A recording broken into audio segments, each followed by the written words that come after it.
So hello and a very warm welcome back to Huw's Nursery, and apparently it's British Pea Week this week, so I decided it would be the perfect opportunity to tell you the story about how I tried something. So it all started, I was going online and I was looking for really fun projects that I could do with kids to get them inspired with growing their own food. And I found out that there's something really cool that you can do, and I wasn't sure because I'd heard about it before, but about using dried peas. And I just went to a shop and I picked up this packet, which is about 50 or 60p, and it's selected marrow-fat dried peas. So there's about 250 grams worth of dried peas for about 50 pence, and I think that's an amazing deal. So I just got it and I wasn't expecting much, and what I started with was I was trying to grow pea shoots, because growing pea shoots are delicious, and to grow them so cheaply seems like a no-brainer and a great way to get people inspired with growing their own food. So what I did was I soaked these for about an hour, and then I planted them firstly into modules, and what I did with the modules is then I just transplanted them out into the solar tunnel, and the peas grew, and I was harvesting the pea shoots and they were delicious. Maybe not quite as sweet as normal peas, but they still very much had that distinctive pea flavour. And so I also thought, you know, you can do this on a windowsill, and I got a tray around the size of an A4 bit of paper.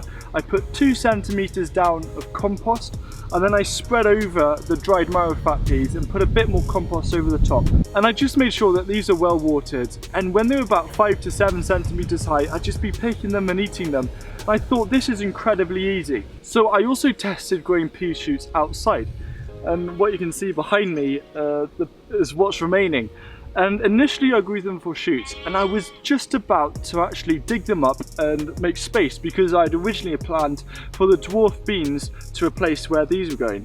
But you know, curiosity took over, and I decided to just leave them in the ground and see what happened. And I'm amazed by how many peas there are here. I mean, I've sown so little of that packet, and then I transplanted some of those seedlings out here, and I'm looking across and I can see pea pods absolutely everywhere, which is really interesting. But I think it's just amazing for something so cheap, and I just used some old compost to grow it, and I've got loads and loads of peas.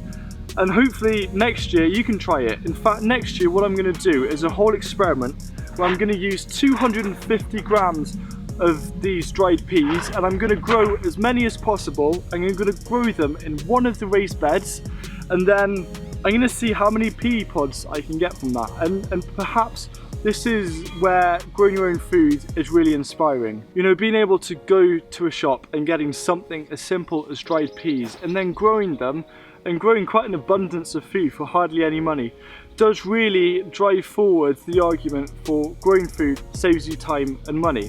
And also, it was so amazing to see the results. They completely surprised me, in all honesty. Another thing that I haven't done is probably for about 2 months, these have barely had any water.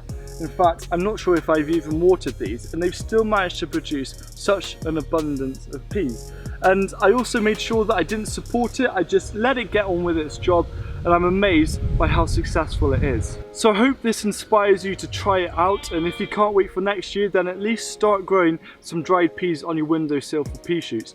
But it just amazed me how simple and easy it was, and how I effectively left it after harvesting the pea shoots, and I've got a second crop. And that's one of the reasons why peas are really growing on me, and it's a shame that we are struggling with the lack of water at the moment, but it's amazing what has turned out. So thank you very much for watching. If you have any questions or comments or anything, please leave them down below, and I look forward to seeing you again soon. Goodbye.